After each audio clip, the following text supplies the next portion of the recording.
Hello and welcome to the ORCA pod, the eighth. I've stopped at my music, man. That was take two. Very unprofessional. Apologies. We have a big guest coming on, and thankfully he's not in the green room yet to see this. All right, start again, fresh. Welcome to the ORCA pod, the apex predators of Australian Survivor LRG podcasting, covering Canberra Survivor 3 versus the World. The World are almost gone. There's still two of them hanging on. One is the People's Champion. One is the Grand Inquisitor of Tribal Council, Bethany. And this week we saw a big move. It'll be really fascinating to get into this move and how it's going to play out for the rest of the game. I'm predicting maybe 2 more episodes if we go on Canberra Survivor history. So a lot to get into and a lot to cover. We will be having 2 fantastic guests on this episode. Yeah, I am, Aston. I am. Shut up.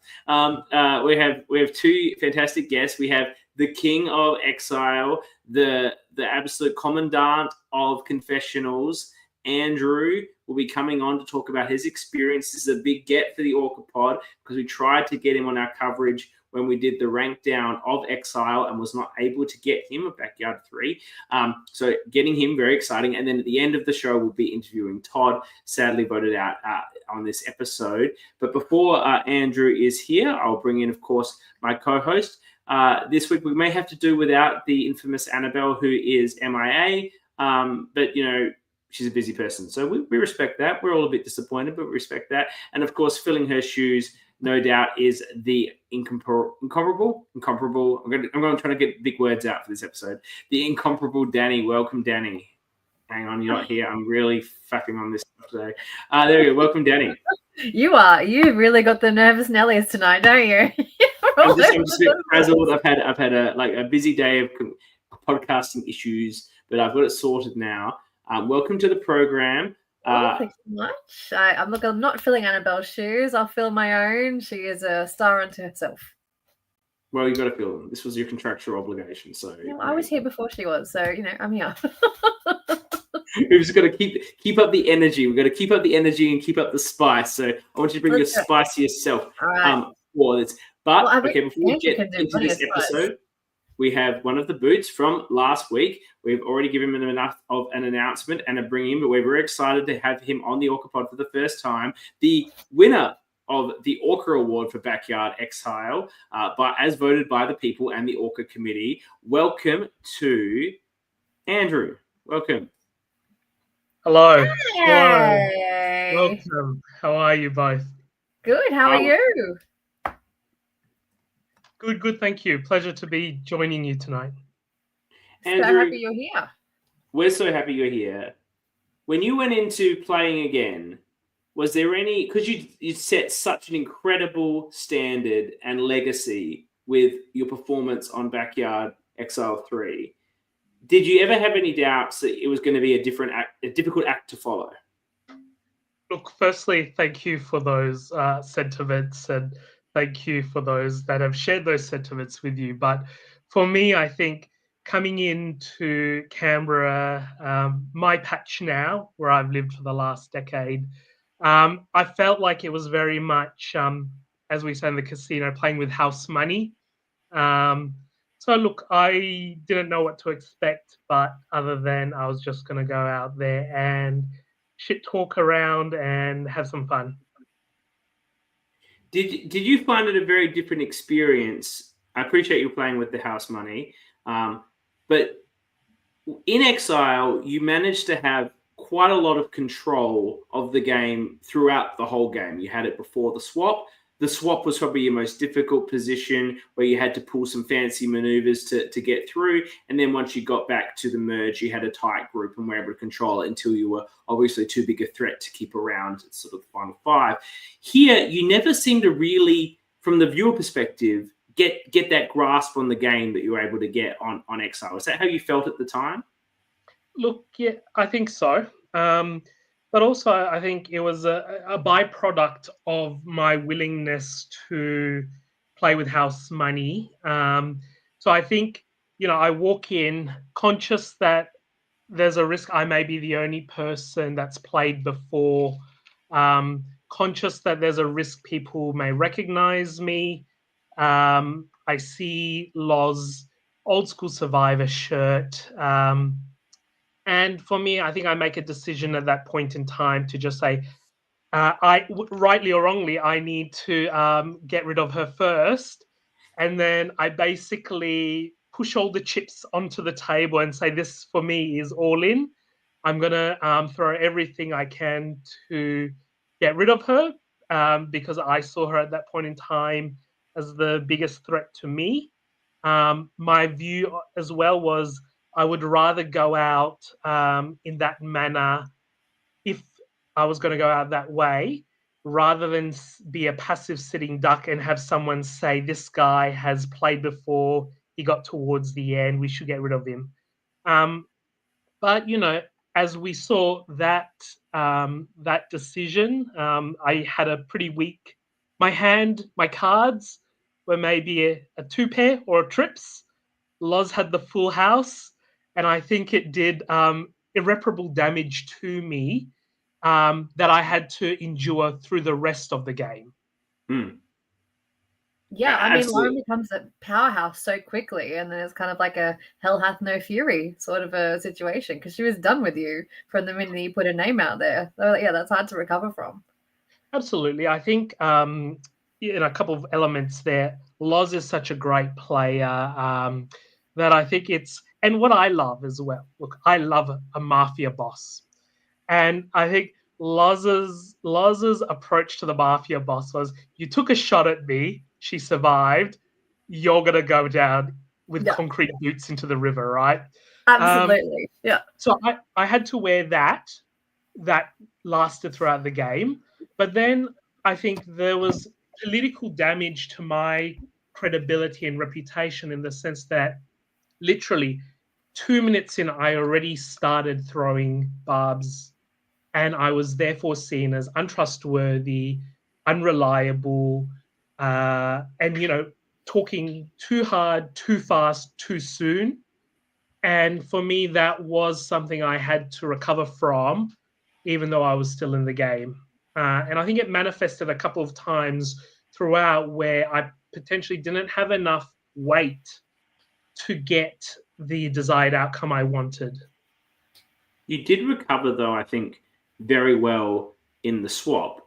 You took that opportunity to rebuild bonds with the original yellows that were with you, namely Pauline and Sabrina, obviously looking to perhaps make a move on Oscar.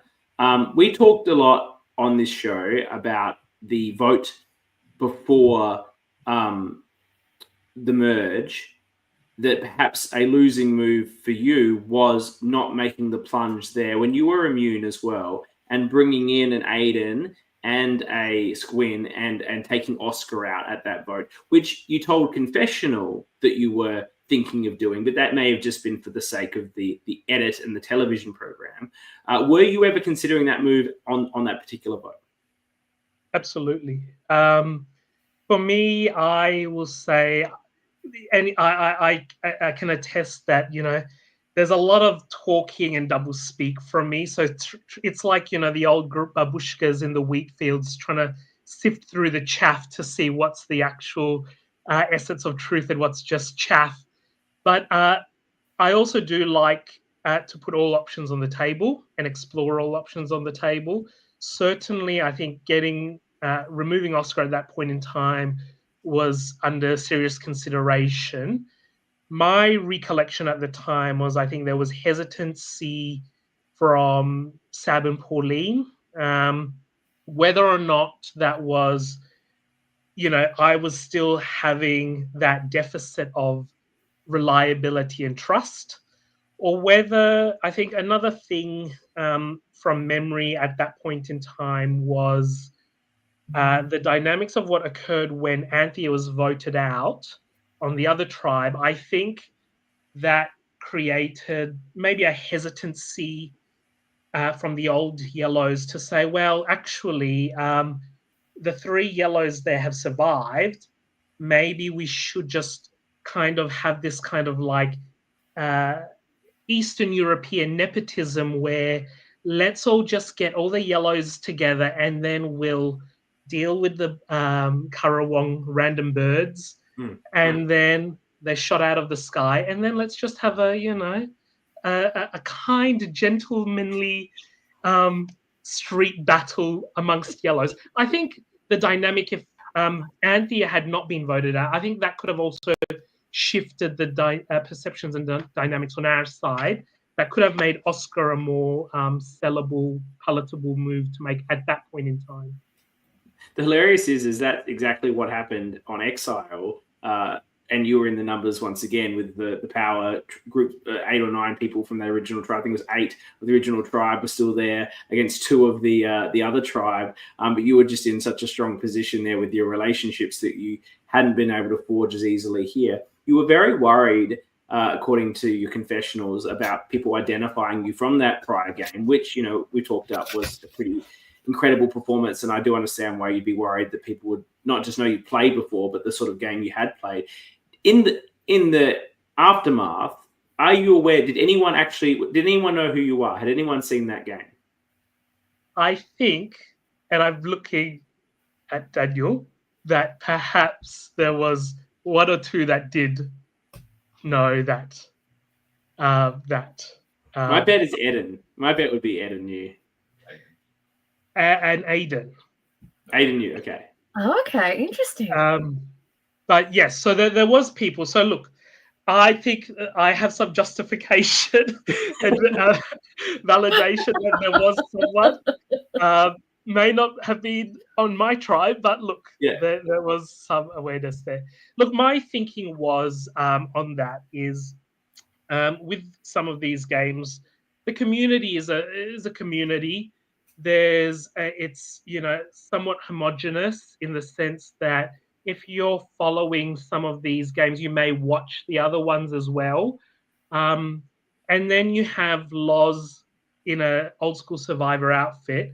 And I think this is where one of my problems as being an economist, I looked at the risk premiums. I tried to calculate the variables. Yeah. And I said, look, small community, someone that's playing this game means they must have some idea about the community in general.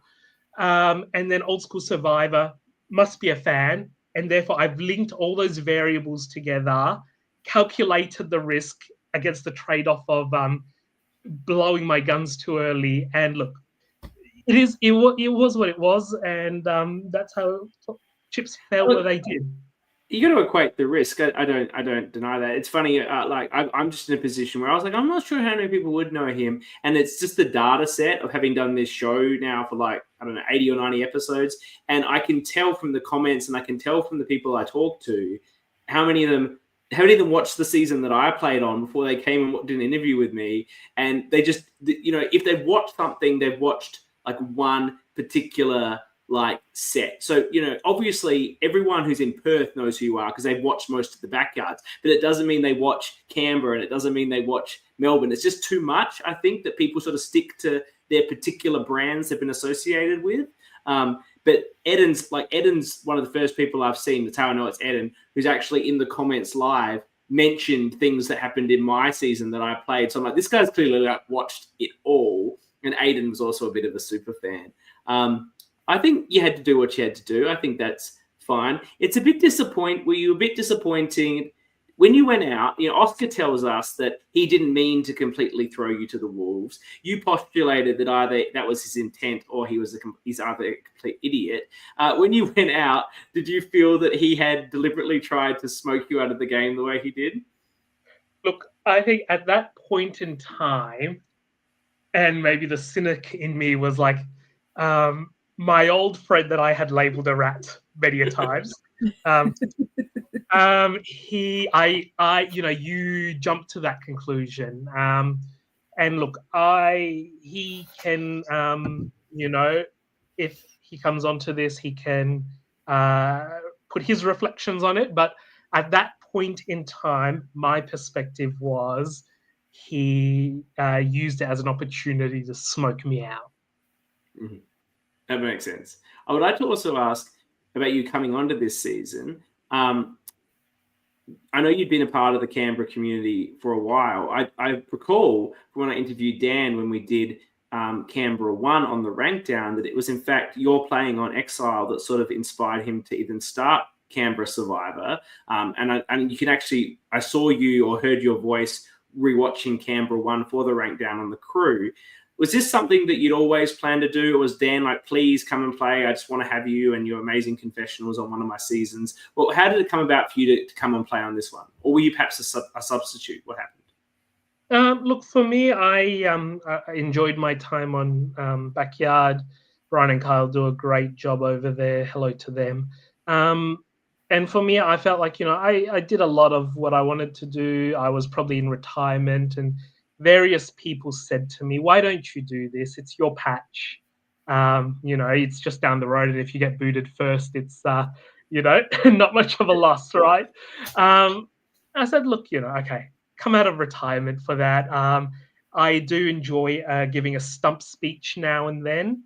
But I think more than that, I think there was an intellectual curiosity I had about wanting to see how far you can get with basically delivering a stump speech and seeing how far you can twist people with, language and narrative. So there was that intellectual curiosity that continued, and I wanted to find out more.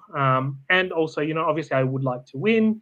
And also I still never had an idol, or I found an advantage in Backyard. So there were still things to do. And you found plenty. You couldn't use any of them, but you found them here. So that was at least one step forward with the idol that you identified and buried. Although I will say my friend still lives with me. So, love is not all lost. Did you dig that up, or did Dan dig it up for you and give it to you? Well, I thought you would, you do a great podcast. I thought you would have known that I was merely laying an egg to keep warm to finally hatch, and the dodo egg finally hatched. But yes, I did re-dig it up at the end of the day on day 2 before we left the site. And yes, I still got it with me now. You had some wild confessionals in this season. The hungry hippo ones, or the completely inexplicable and non-clear possum magic one, which we didn't understand at all. What was your favorite confessional that you came up with? You really went to a next level with the confessionals. I felt on this, you're really playing that part up, which was fantastic, which is part of your value. What was your favorite one?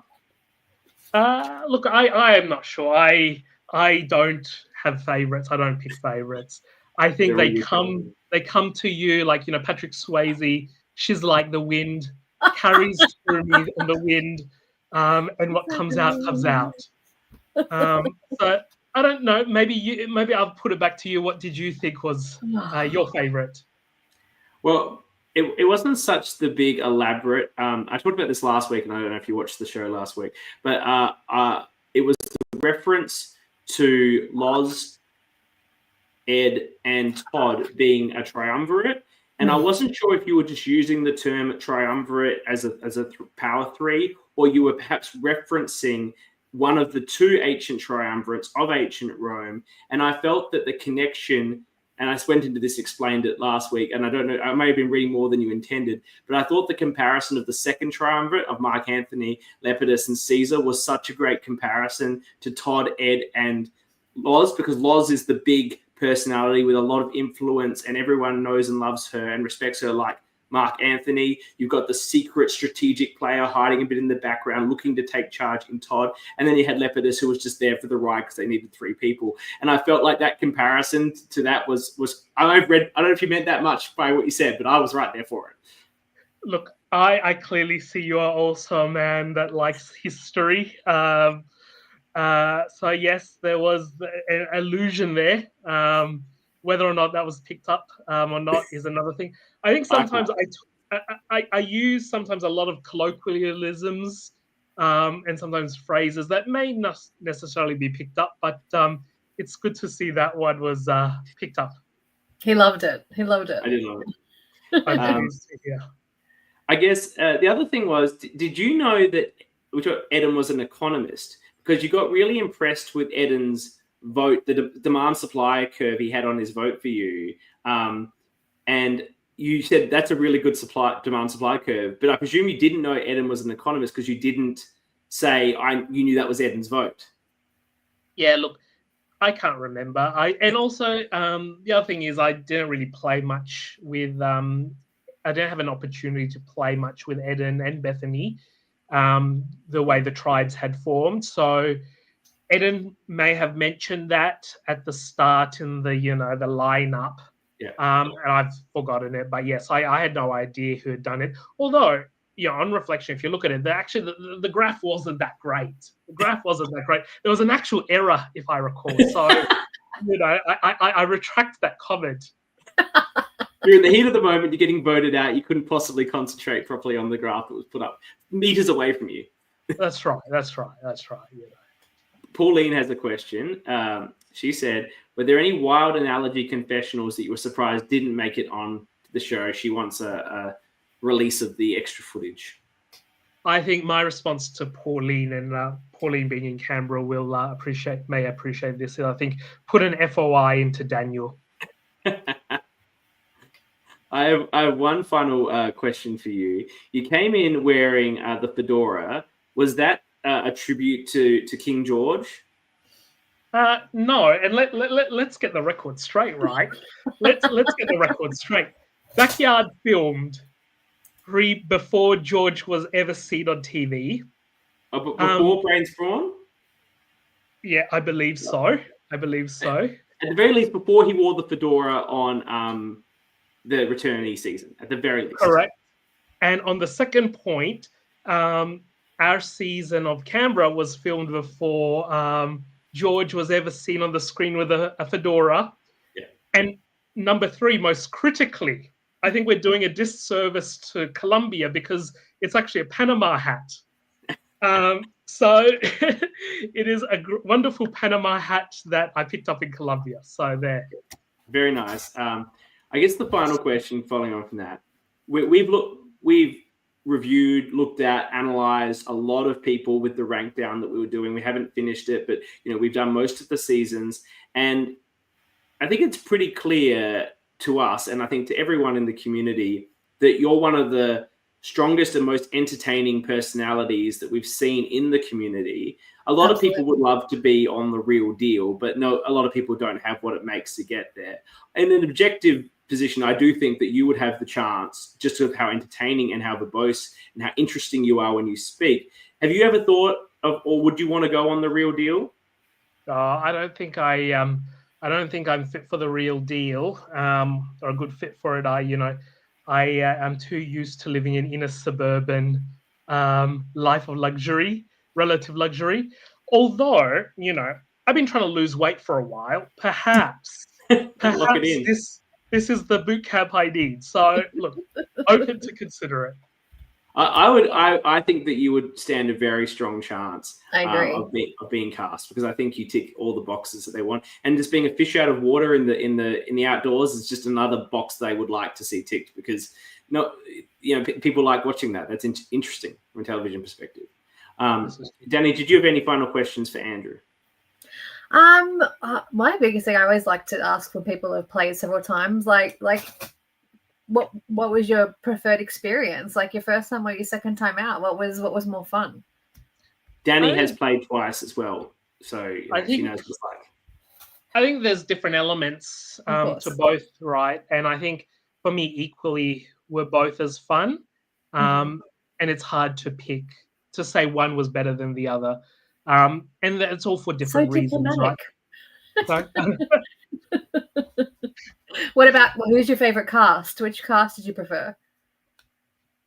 Look, I think we had both casts were great, but I think some of the cast members of Canberra, I really enjoy.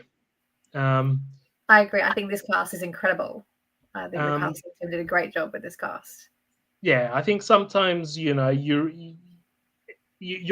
100%, but then I think maybe this is 102%. There's the extra. It's like a GST premium, right? Mm-hmm. Thanks to John Howard, there's a 10% GST on the greatness of the Canberra cast, perhaps. Yeah, I agree with you. I think you're right about that. You know, Exile had its issues in a production sense. They had to find a new location at the last minute. There was a bit of a casting overflow from the second season. But you know, I think in my view, and I'm sure you would share this view, but if you don't, you don't. Nothing has ever topped the moment in the swap at Exile where there was going to be a rock draw. You managed to get the extra rock advantage from your ally. You left it then to your one guy to basically take the fall. He didn't. He flipped, and you castrated this person like you were under some sort of threat after you got the fake rock. He was absolutely thrown to the wolves, and the way you then destroyed him after, but what was completely legitimate on his behalf, was a work of art. I'm sure that's probably your favorite moment for any of these things. I will say that was a memorable moment. But you know, I enjoy mudslinging, and perhaps that was the most mud I've slung in a moment. It was a great moment. It was great to see you get that opportunity. It was disappointing that you probably didn't get an opportunity to work some of your strategic magic so much here, just due to circumstances. But you're, of course, such an entertaining character. There's no way you're going to disappoint in that regard, and you didn't. So thank you for gracing us with your presence on one of these seasons again. And thank you for finally coming on the podcast. You know how hard I tried to get you to come on last time, and I appreciated that you had some negative experiences with the Australian LRG podcasting community as a viewer, and you weren't certain of the quality. But I'm glad you've been watching the show. I got that reference when you got throughout the random bird reference. So I appreciate you watching, and I appreciate you giving us a chance and coming on. No, thank you. And on moment of indulgence, thank you to both of you and others you've had on, Annabel. You know, all of you put in a lot of effort and time to do this thing, you know, unpaid voluntarily, and it's much appreciated what you put back into the community yourselves. So thank you. Thank you very much, Andrew. Thank you so much. Okay, ciao. Cheers. Bye. Bye. What a legend. Oh, that's such a good interview. So excited. I'm a little bit hot. Yeah, you're a little red under the collar there. It's hot in the room, but I don't. This is a passion rash, I think. Here, a mental passion rash. It was zinging all your brain there. You were just like, hot eyes. Oh, look, I think Andrew and I could get a coffee or a beer together and just chat about a lot of things. When we go to Canberra, the two of you are going to be sat in a corner just using big words and hours of history, economics, politics, everything that I love. Okay, so on with the show. Yes. After a couple of weeks of a bit of a ho-hum outcome, we finally get Oscar's big move. Yes. He finally gets the flip he was looking for. Is this, Dani, going to change the game from here? Or are we going to perhaps see a flip back from a Bethany Eden? Or are we going to now get it's every person for themselves? I think we see a lot of fluidity from here. I think I am interested to see the fallout between Loz and Beth here, because we see so many confessionals from Loz talking about how Beth's her number one. That's the person she wants to go with, but doesn't vote with her here. And we know that Loz doesn't necessarily love not being worked with. I see this as a free for all from here. I don't see this going the way we thought it would, which is that three. Because obviously Todd's gone. Is that strong to the end? I see all the people who've been moving around coming for those big players. I want to take a step back to something you said about Bethany, and I want to flag the expression of interest that she put out at Tribal Council. It was a very interesting discussion point. When I was watching it, I'm like, Bethany, what is going on here? You're saying to these disparate sides, tell me who to vote for, prove to me why I should be with you or them. But I felt that this was something of a smokescreen, because once Eden had decided to flip, she didn't have a lot of choice except to flip with him, because even if she stayed with the Loz group, it would only force a tie. And then she's probably flipping on the revote, right? She's not going to go to rocks for Todd. Todd needs to go anyway. He's a threatening player, but particularly for Bethany. Todd is exactly the sort of player that could get her spot at a final tribal council. So I wonder if Bethany was doing that whole thing, knowing she was already going to do what she was going to do, but as a way of not completely blindsiding Loz. She was making Loz aware that her vote was not necessarily locked in the way that Loz had thought. Otherwise, what was the point of it? I would love to say that it's a smokescreen because that'd be smart play. I just don't think it was. I think she was generally conflicted about what side to sit on, and I think she went because she didn't want to have to go to Rocks.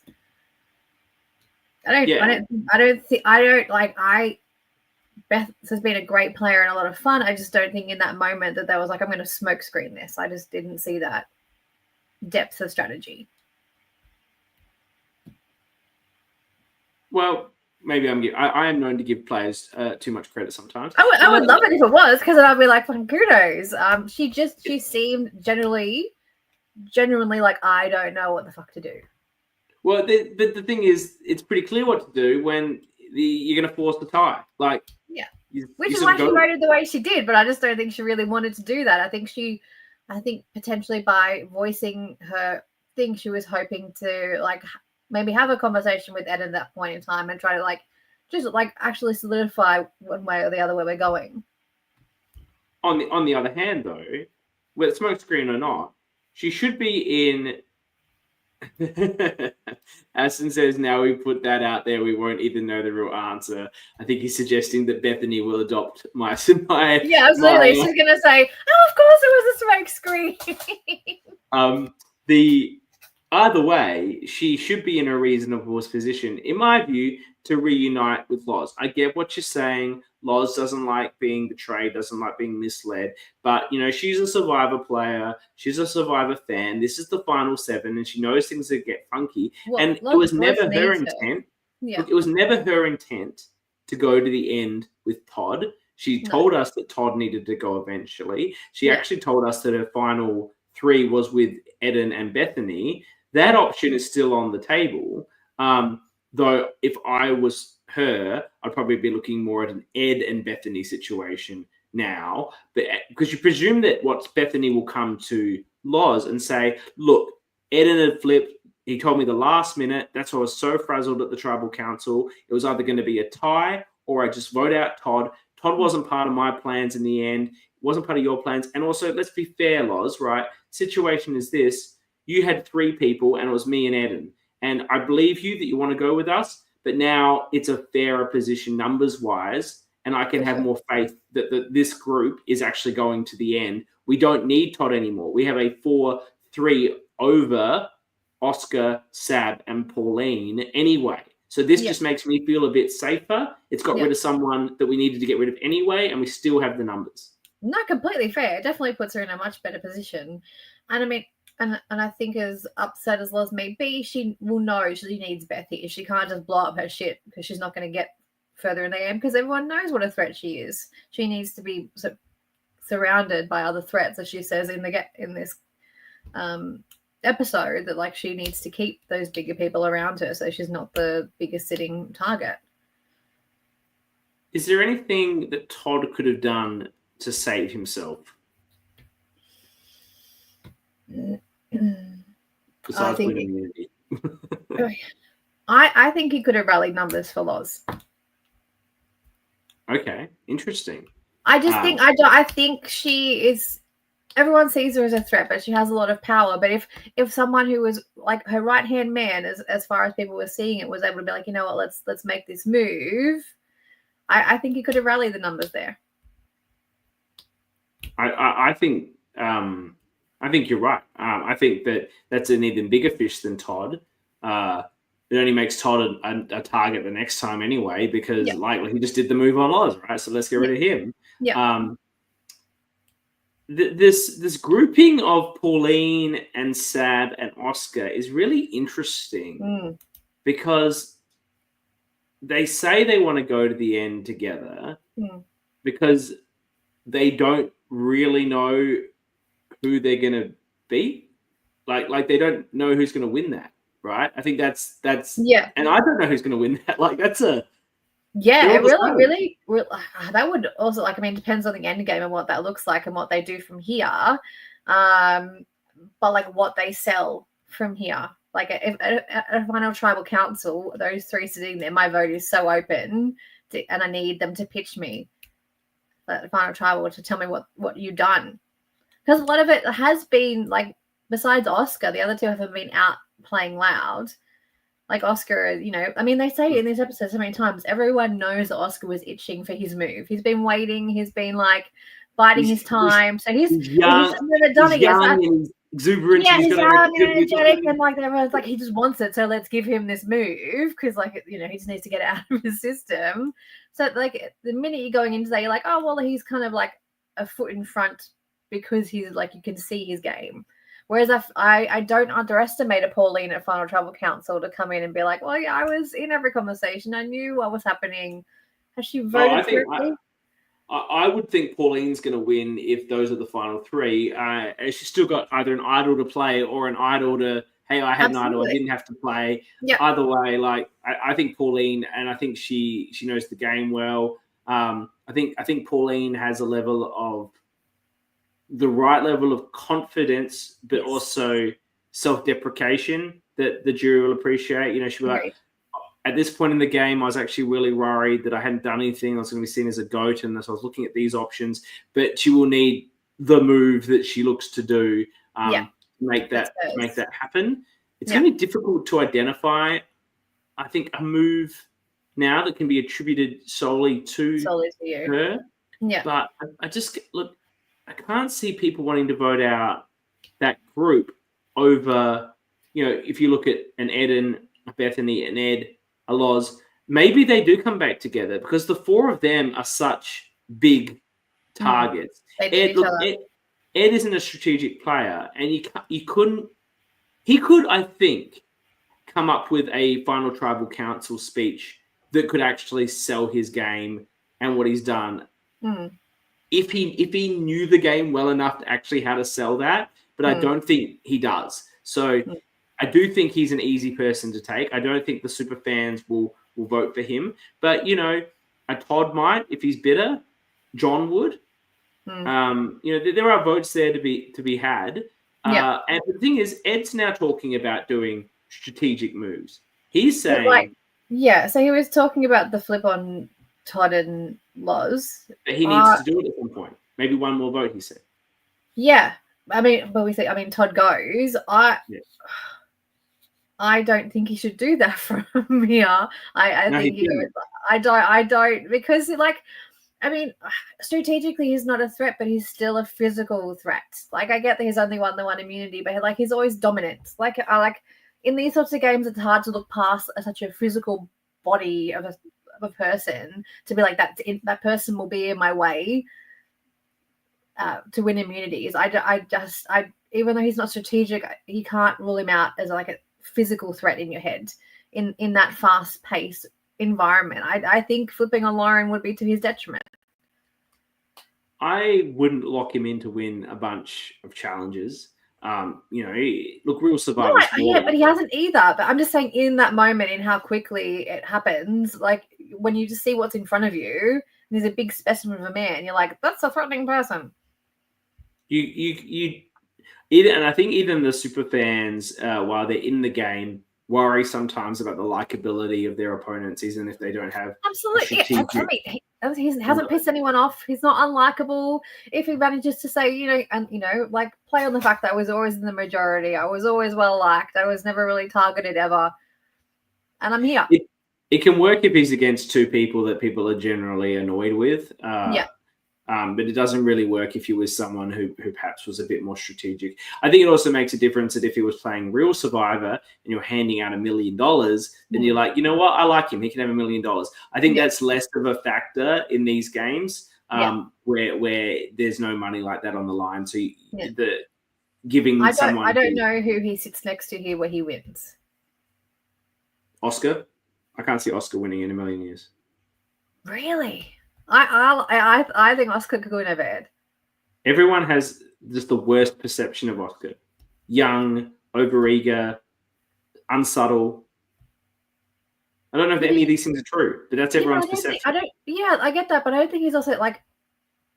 I think he has the full ability to talk to his game at Tribal Council, and there's enough super fans there to appreciate what he's done. Well, but if it's him and Ed and anyone else, I'm probably voting for that other person. Ed and Bethany, Loz, Pauline. Did I miss someone? Sab. I'd vote for all of them over those two. If it was Ed, Sab, and Oscar, I'd vote for Oscar. I don't know. I like Sab's vibe. maybe you should say some things that will get me to vote for her. I don't know. It comes down to the Tribal Council, I suppose. I don't know if there's much more to talk about the vote off. Do you want to take us back to the beginning of the episode? Yes, I loved it. We talked about this off the air. I love the beginning of this episode. I'm a sucker for like the social sciences, the like personality quizzes. So I loved getting into the depths of what people thought. I mean, I lived for Pauline, for Sab's Harry Potter confessional comparisons. Sounds great. I'm devastated that Jules is not here because Jules is such a Harry Potter nerd like me.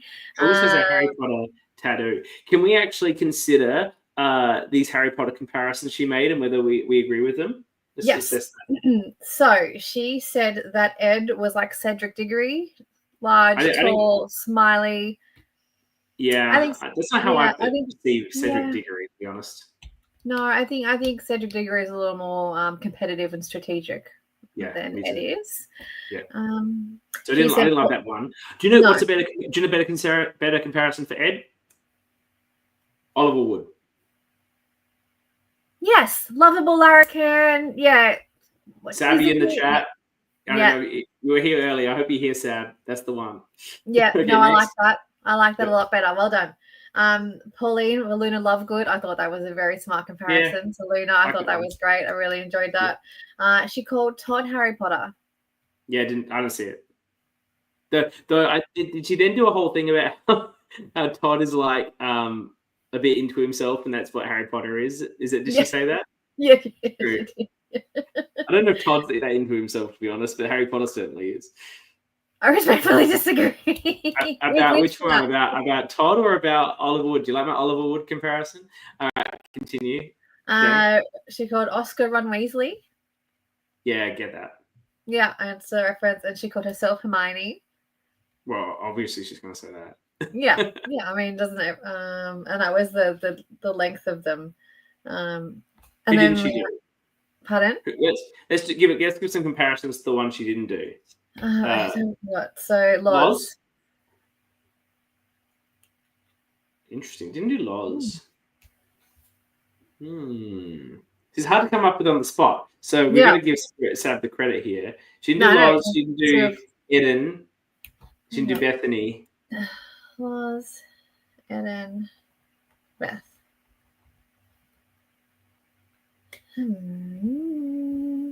Loz gives me Draco Malfoy vibes. Yeah, I was about to say she's kind of more on the evil spectrum of things. She's not quite as villainous as like Bellatrix, but she's definitely like she's a bad guy with like a little underneath a little bit of a golden heart. I like that. She's Draco. Bethany could be a McGonagall maybe, or maybe she's just angry at everyone, or maybe a Rita Skeeter vibe sometimes. Yeah, Rita. I like that as a Rita Skeeter. Yes. Yeah, I enjoy that. Characters. And who are going to Eden? Is he like a Gilderoy Lockhart sort of a? I'd probably give him more one of the Weasley twins. He's just a troublemaker. Actually, Fred or George. Yeah, I like it. You don't know I'm a Harry Potter nerd. I've got like an official Snape wand, mate. My favorite obscure character, by the way, is Cormac McLaggen, by the way. For those Cormac McLaggen. All right. Very nice. What does he vomit? Okay. Continue. Okay, that was a fun bit. And we've just had a fun 3 minutes. Yeah, that was fun. And then they talked about the spirit animals. Beth, I thought it was hilarious that she thought her spirit animal was a manatee of all spirit animals to pick from. That was, I didn't like that we didn't get into like the full, like why. What would your spirit animal be? My my Harry Potter Patronus on Pottermore, as we're Yes. getting into the full nerdism here, is a snake because I'm a Slytherin on that quiz as well. And I'm a snake. But my thing animal would probably be a sea turtle. A sea turtle. Why? Because they're cool. Because they're cool. And I'm cool. There's also the favorite dinosaur. It's probably the favorite dinosaur Favorite question. dinosaur, as well. yeah. I can answer that one. Mine's a just a velociraptor. No, not a velociraptor. What am I talking about? Velociraptor was the wrong answer. I think Todd gave that answer, and Bethany was no. not. Oscar said he was a Oscar gave that velociraptor. answer, and Bethany was not. And he's like, "Oh no, he changed it. Oh no, And it's then a the brontosaurus. Brontosaurus or Brachiosaurus." Yeah. Mine's a pterodactyl. Very good. Was pterodactyl. I always forget the name of mine. It's like the one that's like got a hard shell, like a turtle, and it's got this bit on the end of its tail with like spikes. Yeah. Allosaurus, I think. Allo something saurus. Yeah, I can't remember. Sabrina liked my Rita Skeeter for being. Yeah, I thought that's very fitting. She likes my comparisons. So there you go, Sam. I like it too. Well done. Yeah. Again, devastated for Jules that she's missing this because she'd have a lot of strong opinions. What's the water one? Okay, I don't know. Get off the dinosaurs. Sorry. I felt. Thank you. Sam and I are like kindred spirits. Ankylosaurus. That's my favorite. Very nice. Wow. We're just connecting here on so many levels. We had the situation where this was a really fun thing. What I liked most about this segment is there were clearly wrong answers. Yep. Like if you said the wrong thing to Bethany, like I think it was the same when she's asking about the star signs. But honestly, people that and I know you're a little bit into star signs, Dani, and I've known people that are into star signs, and they're legitimate wrong answers. Like when you say you're a particular star sign, people that are into star signs will be like, "Oh no." No, we can't be friends now. Yeah, definitely. And it depends. Obviously, it also depends on what star sign you are, as like what your compatibility is with others. So, like and Jules and I get this all the time because we're both Scorpios, and we say that to some people, and they're like, "Oh fuck me, Scorpio!" And Jesus Christ. So I get that. The generic 1 of 12 zodiacs doesn't really give you much of an identification of what person's like. You need to do their full chart to actually get their assessment. 100%. Absolutely. You need the big three. Yeah, the big three at a minimum. Where was your blah blah and your blah blah when you were born, etc.? Yeah. So you kind of want your rising, your moon, and your sun. Yeah. All right. What was the next bit of thing that happened? Did we then go to the challenge, or was there some more interesting stuff? Yeah. Then we get Ed calling himself manipulative, which I thought was quite funny. I think Ed's contemplating the possibility of doing something slightly mean, and that's making him feel like he's manipulative. Well, because I think he said because he lied to Andrew, so he didn't tell Andrew that Andrew was going, even though Andrew asked him to, and he was like, "Yeah, I definitely will do that," and then didn't. So he felt very manipulative, not telling Andrew that he was the vote. Which it made me giggle. I was like, I don't think you could ever be manipulative. Like, bless you, even if you. Well, he was lying to Andrew, but I think the point is Andrew wasn't buying it, Ed. So don't worry about it. Andrew sniffed out that wasn't what was happening. Pauline's still wandering around with the croissants. Is this just is this a gimmick? Is this some part of the advantage? And then she forgot them. I think she left them at the the footage where she runs off and runs back. I'm like, where is she going? I'm like, oh, she's going to get the croissants. And it was a very odd timing because it was like when she was talking about her idol, and then I was like, did she leave her idol somewhere? And she's just remembered mid conversation. She's running off to get it. And then she runs back with the croissant. I was like, what the fuck is happening? And it would annoy me to be like constantly holding this plate like flat. Like, Pauline, I don't know how you're doing it or why you're doing it. Maybe she thinks this is Pauline's big move, right? If she puts the croissants down, a crew member might pick them up. Animals or insects might get into them.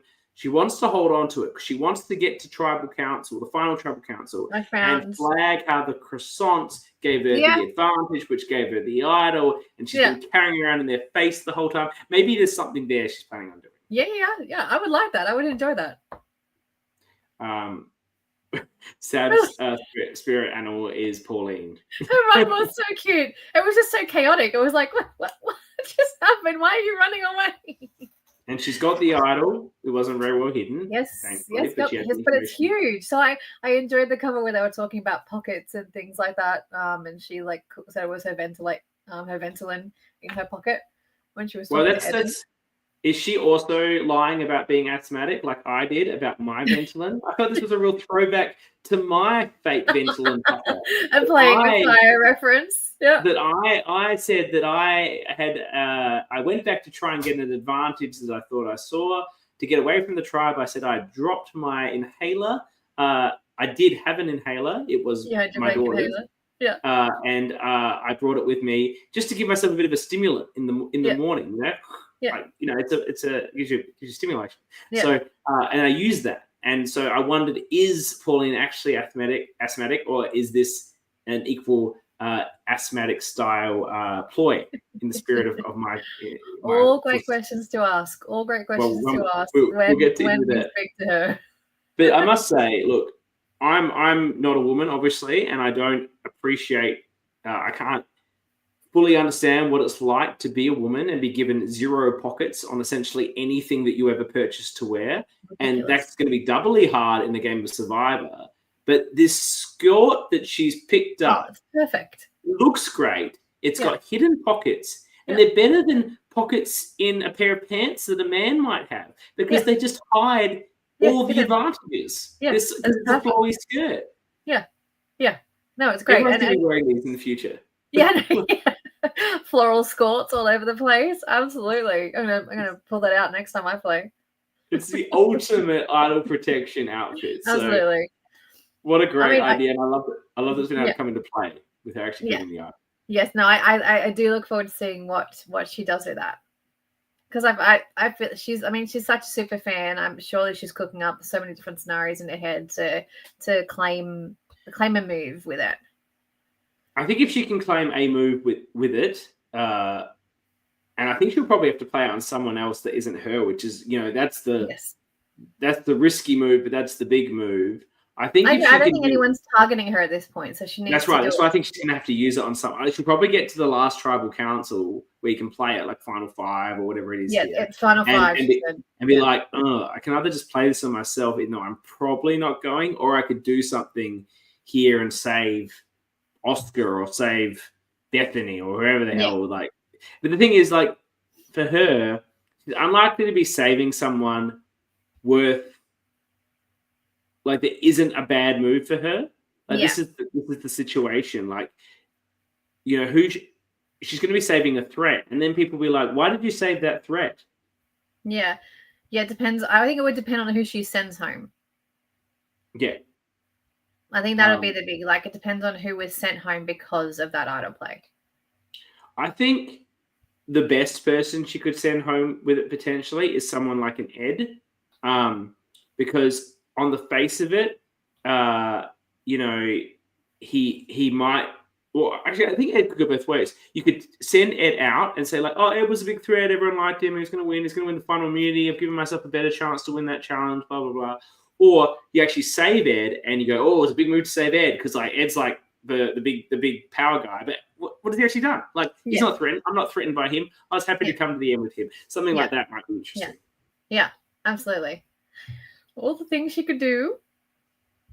It'll probably be nothing. Idols are never played interestingly or correctly ever. Like, they're very rarely played in an interesting or effective way, particularly in recent Survivor. I don't think in any of the LRGs that we've covered, like other than your boot, but you know that was just advantage getting. Yeah. That was more just like self-preservation. Yeah, that's the circumstances. Of course, you can play the advantage. Yeah. You can just a standard advantage play. You just don't see it be very interesting very often. Yeah, it's true. And especially in LRGs, it's so hard. Like, I know we talk about this all the time. Like, being so fast, like trying to figure out how to do it properly on top of everything else you're trying to figure out in half an hour between immunity and tribal councils. It's rough to make it make sense. What happened next that is worth discussing? They go to the challenge? What happens next? We see Ed and Oscar talk about a young person's alliance, and then we go to the challenge. And I love idle hands. I love we did that. We played it at the most recent season of Malviva. So that was my first chance having a go round of that. It's a good challenge. I like the strategies. I like how they gave us the brackets. I loved the bracket. I was like, I love this bracket. I thought it was so. I've literally written. I was like, I love the bracket. I thought it was fantastic. I really enjoyed it. I thought that was good. I liked the how Ed, hasn't seen the challenge before. He sees the way that Sab, I believe, did it, and then he's like, "Oh, I'm going to do that, do it better." Yeah, I like He's it. that to win the game, breaks the actual idol, and he's so bloody apologetic for it. There's also a point bless him. Before or after this where he talks about how his friends call him puppy, which I think. That's at the beginning when they're talking about spirit animals. He said, "Mine would be a because puppy." we've been calling him a lab for 7 or 8 weeks. We saw it too. And he says he goes, "People say that when I'm not even in the conversation. That's just a thing that comes up and people say about me." And I was like, "Oh yeah, we've done that since we started the podcast." I don't know if he watches. He's never live, so I don't know if he's familiar with our comparisons. But yes, we absolutely see it. Absolutely. What happened after that? The challenge and the scramble. Is there anything worth talking about that we haven't discussed? I don't think so. I think we see everybody's different points of view. We see Loz basically saying that she can beat everybody there. I fear she's starting to overestimate her power over her allies because we see that conversation. The beginning where Ed's thinking about it. Everyone kind of knows they have to turn on her. So I'm curious as to how she's able to, because she keeps poo-pooing people's ideas. So I don't know how long she is for this world if she continues down that track of being like, no, I don't think so. I don't like that. Who were you saying was doing that?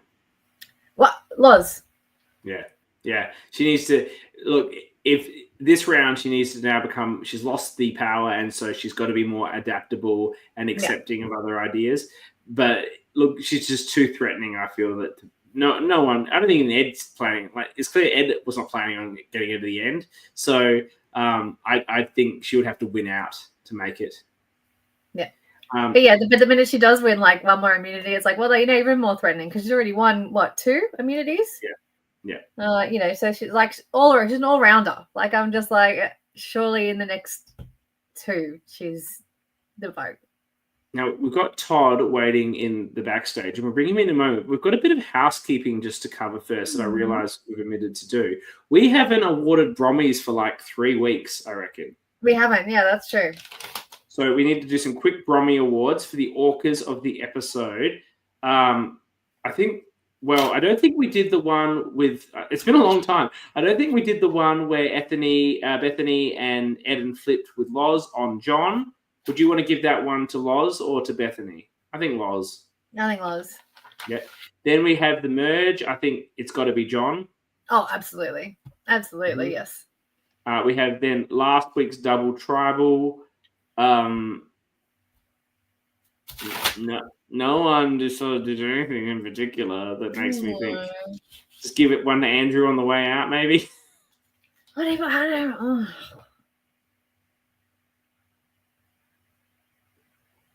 don't know. I'm just trying to read really quickly through my notes. Nothing happened. It was a boring episode. But this one was much more exciting. Who would we? I'm just throwing that one at Andrew for old time's sake. And then who would we give the Brommy to for this episode? Who was the most orca? My gut feel is it is Oscar. Yeah, I think it's Oscar. I think it's Oscar here. I think he finally pushes his weight enough around to make that move happen. He's been biding his time, and he's like, no, now. And he did it with no subtlety. Forced it upon everyone. Yeah. With no real reference to how it's going to affect his game moving forward. That's what we like to see from the orcas. And we should also now just do a quick check on the scores. Of course, finally there is somebody.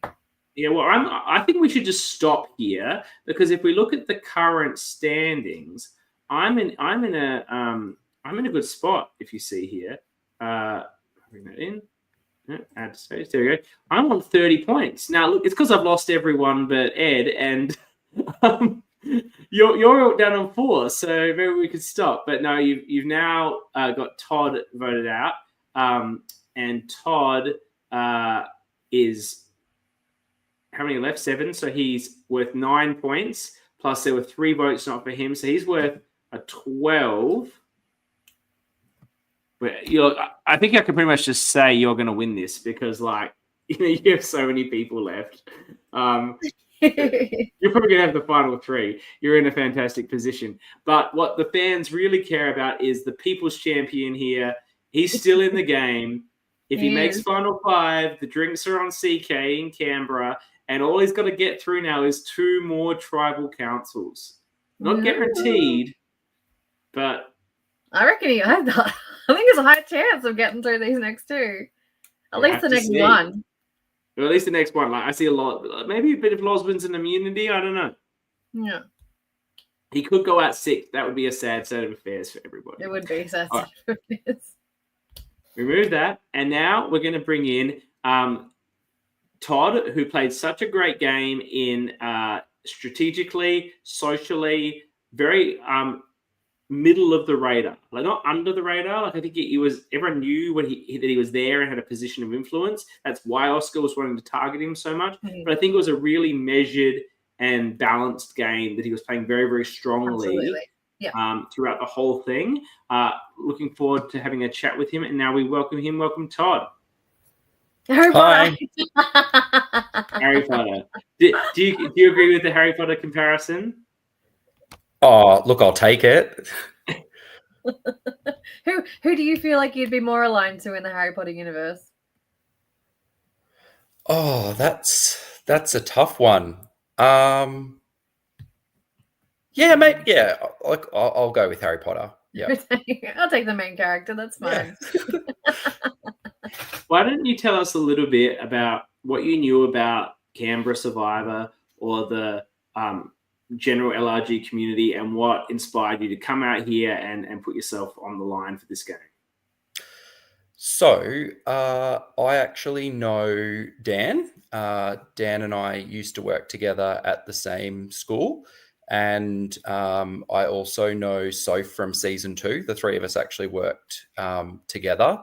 And since I've actually moved to a different school since then, and I've dragged Soph across with me. So the 2 of them kind of got me involved in the community. Dan encouraged me to apply, and I was fortunate enough to get a spot.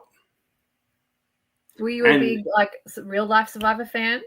Yeah, I am. Yeah. How much so? I wouldn't say like I've watched it all, but I'm not the kind of person that remembers like all the players and all the things that happened. Like I really enjoy the show, but I wouldn't say like I'm at the super, super fan level. But I'm a fan. Okay. So was your plan, I would say it was your plan to be the player that we saw, the sort of strategic, mild-mannered, staying in the middle of things, forming strong social relationships to enable you to make strategic moves. That was what we saw. I would bet that's who you intended to be. Is that correct? Yep, that's pretty much spot on.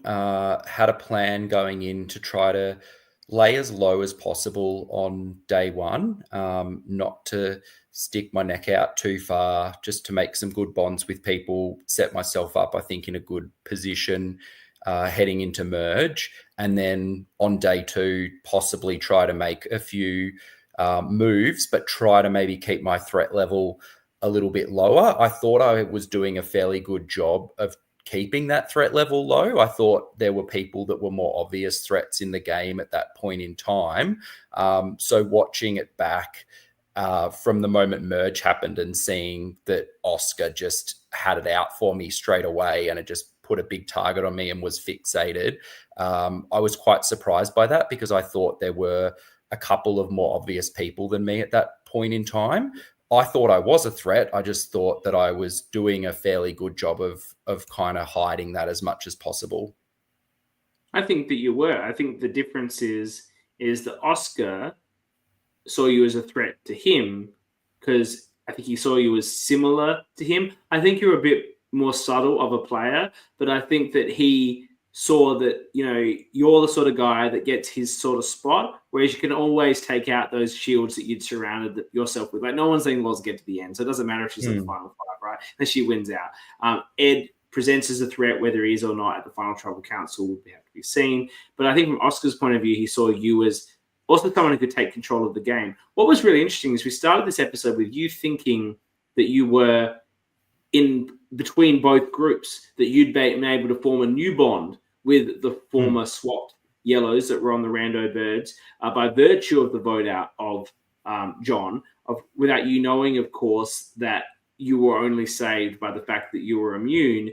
Did you have any inkling that was the potential situation, or did you really feel that was just a slaughterhouse for John no matter what happened? I didn't realize to what extent I was in trouble.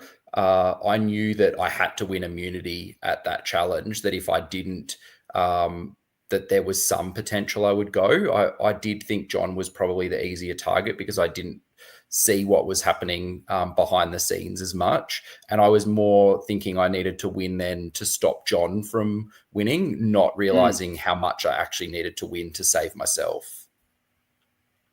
And so then you come in thinking... I was just going to say, I did actually, like when you've just said about the start of that episode, kind of putting myself in the middle, I actually felt this was the time in the game for me to try to make some pivots and shift things a little bit. The way the edits kind of come across is as though the new Ginendera tribe, that we were at a tight 5.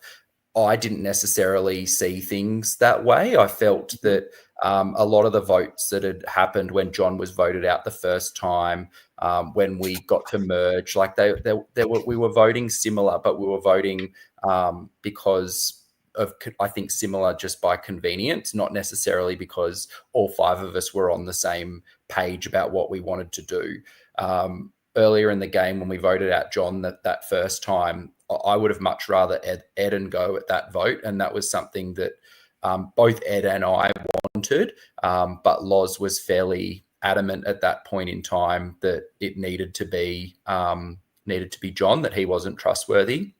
And so there were a few things about the dynamics in that group of 5 that I saw Eden as a threat. Loz was quite domineering. Like it didn't feel like something that was going to work for me long-term moving forward. And so I saw an opportunity to possibly shift to the other side. And I thought I actually proposed something pretty good to Oscar, Sab and Pauline. But little did I know that I was proposing it to the one person who was never listening to what I was offering. Danny's postulated on this show, how could you have you saved yourself? And she's postulated that if you had perhaps gone for a bigger flip, if you'd gone to Oscar and co and said, let's take out Loz and not just simply split the votes on the 2 former Rando birds. Do you think that like, you won't know the answer to this, Oscar would know the answer to this perhaps, but do you think that might have been it's a bigger swing, but in retrospect, do you think that might have gotten some more traction? Possibly. I think my strategy was always trying to lay low, even though I was doing strategic things. And so what I'd proposed to the other 3 was, if we split the vote and we appear to still be voting along original Canberra lines with Ed and Loz and split the vote, then Eden or Bethany would go, and then we would actually be myself, Oscar, Pauline and Sab, a majority 4, without anybody actually realizing that had taken place. So trying to do something strategic, shift things up without actually people realizing that I had maneuvered myself across until it was too late. But the big move, maybe it would have worked, saying Loz instead of splitting. But I think just seeing the way Oscar was talking about me, I really probably don't think there was anything I could have done to change his mind. I think you're right, because even if you do suggest Loz, well, Oscar doesn't want to do that because that's your move now, and he wanted his move, which was you. So if you do your plan of voting out Loz, then Oscar's achieved nothing in terms of his own resume. And equally, I do like what you're saying, though. I do hear about your plan right there moving forward. A final 4 with you, Oscar, Sab, and Pauline has to look pretty good to you, particularly if you're the person who engineered that 4 coming together. Look, you don't want to sound cocky, but I think I would have had a pretty good chance against those 3 at the end. At this point in the game, you can't predict what's going to happen moving forward. But I felt at this point in the game, if I sat at the final 3 with any combination of those people, I felt I probably had a pretty good shot of winning. I felt there were people on the other side that I could have beaten, but I also felt that there were people that would have been tougher to beat at final 3. What a disappointing circumstance. We could have had the trinity of Harry Potter, Hermione, and Ron Weasley at the final 3. And Ron Weasley's Ron Weasley can't handle that Harry's getting all the credit and has to go and bitch about it and take Harry out and ruin our opportunity to have the true Harry Potter triumvirate in the final 3. It's very disappointing. To me, I think, doesn't that make Oscar Voldemort? He took you out. Very good. The going back to what you talked about, the John vote, I absolutely agree.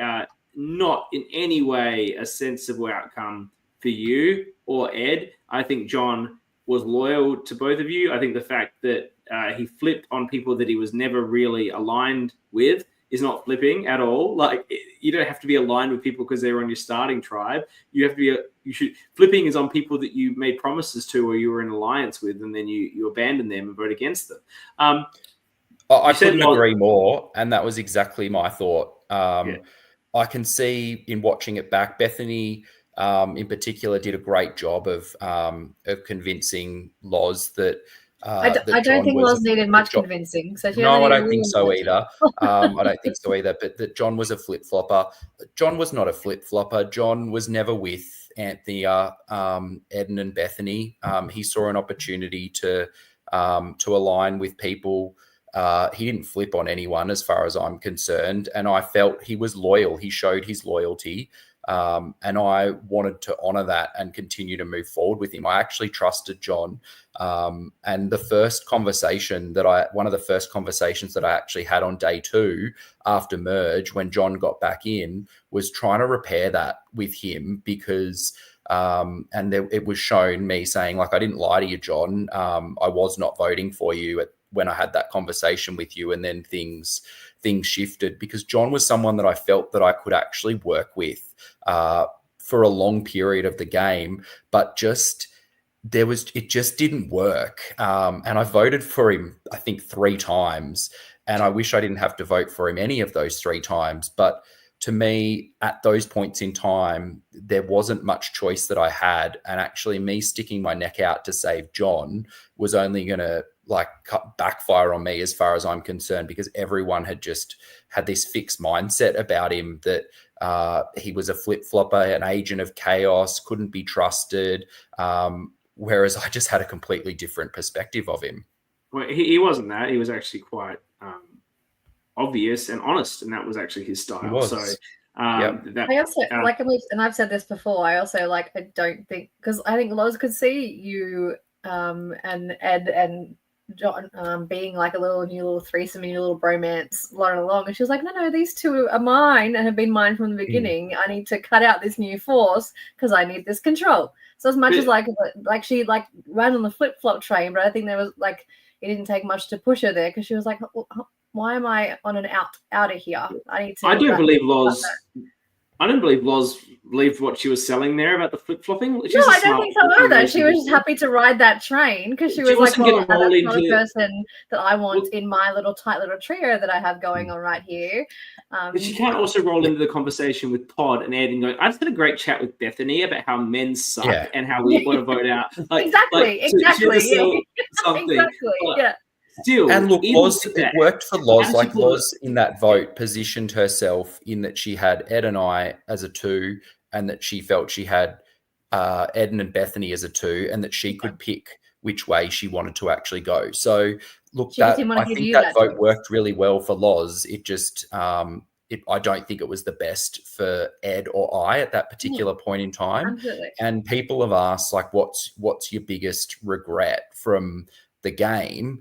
And the obvious one is to say, trusting Oscar and trying to form an alliance with him when he was trying to get you. But for me, it's going back to that first time we voted out John, and I wish I actually was more forceful in trying to actually save him, because to me, Eden was a far bigger threat, and I would have much rather see Eden go at that point in time. Yeah. And look what ended up happening. Eden was the one who voted for me, and it ended up costing me my game. So that was, for me, that was the mistake that I made. I had individual immunity at that point in time.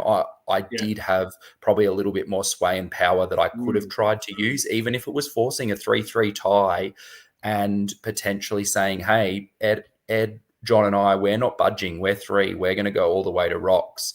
To Loz and Bethany, do they do that at that point in time? Who knows? It's early in the game. Do you want to risk it? About Eden's advantage? Because I think that actually, that swings it. Yeah, he did have that advantage, but you know about it.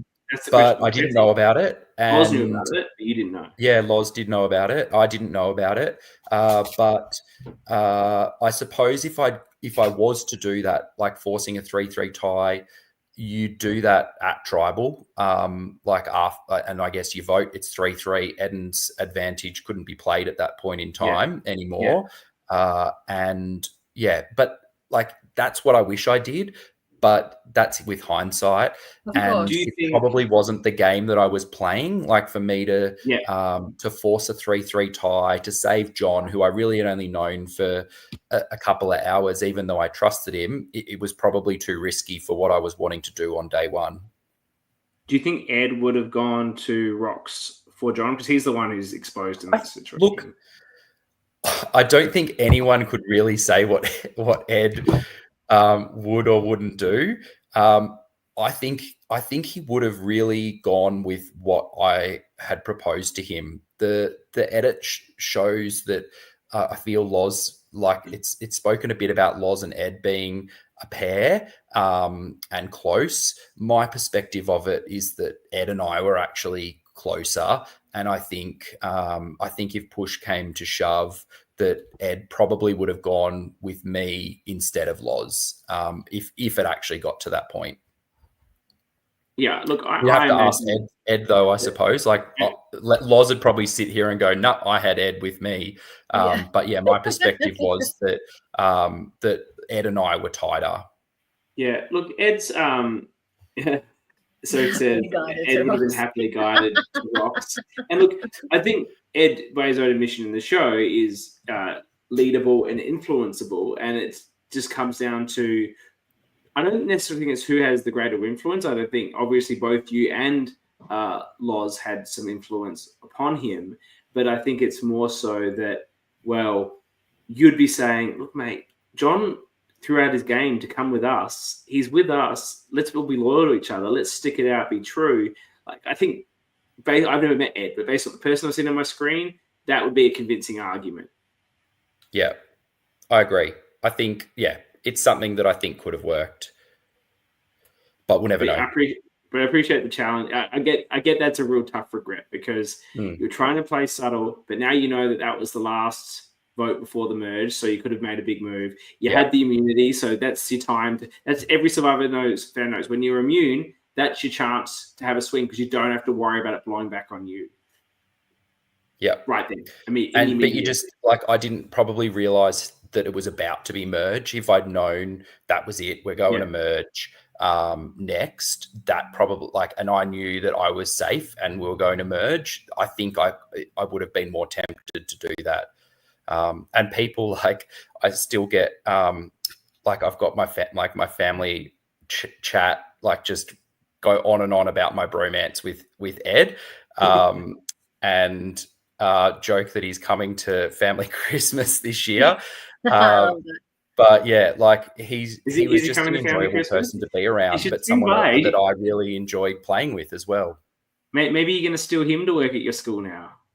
Oh, I could, yeah. Look, he's high school and I'm primary school, but I've worked with plenty of high school teachers who've come across to primary school. So, look, maybe I'll get in his ear.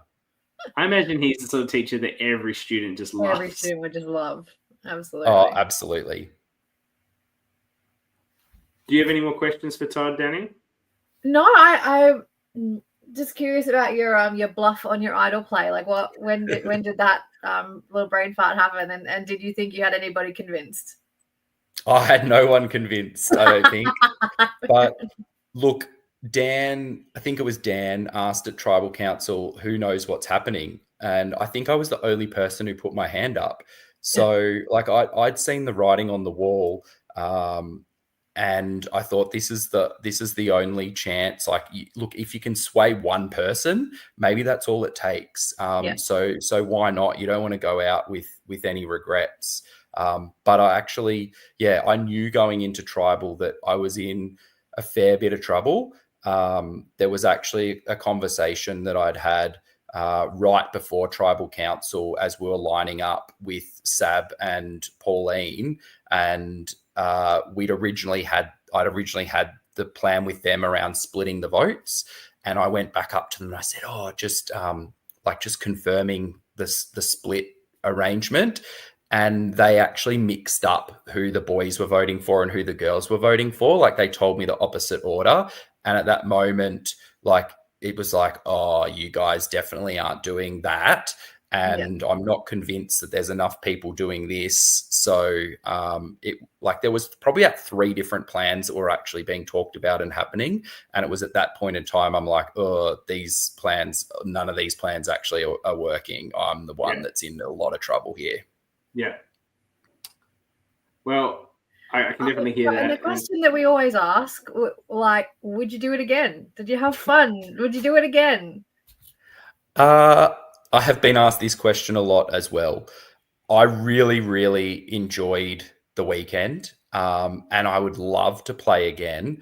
I've been fortunate enough to become involved in the Survivor Canberra community since filming season 3, and I really enjoy being involved behind the scenes now as well. So there's that temptation to continue doing that, and maybe not necessarily putting my hand up to play again.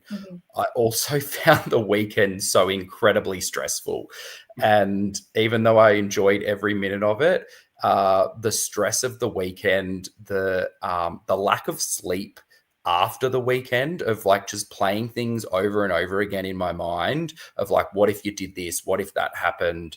It just is a lot. And I don't think people who haven't played before, I don't think they realize how physically and mentally draining it is, even though it's only for a weekend. So like weighing all that up, like there's pros and cons for me. But you kind of also like, it's a once in a lifetime opportunity. If you get a second opportunity, do you actually really pass that up? So who knows? Wait and see. Okay. Thank you for coming on the show, Todd, and talking us through your plans. It was great to have you on the season. You know, every Survivor season needs the, archetype of the strategic, subtle, player who provides great narrative as well in terms of the gameplay. And I think you absolutely delivered on that. Eden he voted you out. He said he loved listening to you. It was a great interview. Eden and I probably didn't gel in the game, and probably never were probably going to go deep together. But he's actually he's a great guy, and I've enjoyed chatting to him and getting to know him outside of the game as well. So thanks, Eden. And he's a fantastic character on the season. The whole cast is very and a really amazing Survivor brain as well. Yeah. So thank you, Todd, for what you brought to the season, for coming on. And also, I know for a lot of our episodes, you've chatted live. Really appreciate you being here, as we appreciate everyone that's here live, whether they're in the cast or just part of the community. It's really enjoyable to have people commenting on live when we do these shows. But also, we know a lot of people watch it or listen to it after the fact. So if you're one of those people, again, thank you so much for that. We will be back next week with the I'm guessing penultimate episode, but who knows? Jules will be back next week. Jules will be back next week, back from America. She'll be checking in on her status and seeing that Dani's going to win this blasted game. But we can all continue to cheer on the People's Champion to take the money out of my wallet as we continue into episode 9. Thank you, Dani, for joining me. Thank you, Andrew, for coming on earlier. Thank you again, Todd. It was a fantastic interview. And thank you to everyone who supports us and continues to support the community. We really appreciate it, as does everyone, I'm sure. You can say goodbye while I get the outro going. Does that mean I get to dance to the music now as well? Yeah.